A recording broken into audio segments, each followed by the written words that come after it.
Did you find was it quite easy to build your first robot, or was it quite?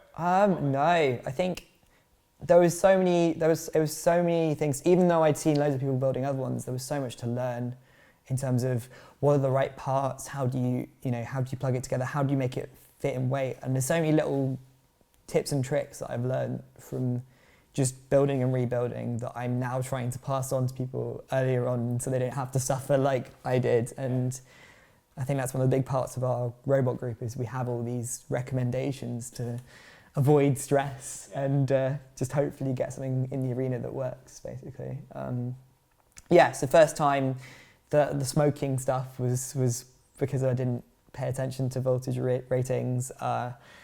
The weight stuff, it's really hard to get your first robot in weight because we compete in 150 gram robots. And also the other thing is you have to fit them in, these ones have to fit in one of these cubes. Oh, wow. There's a size limit for the smallest ones, so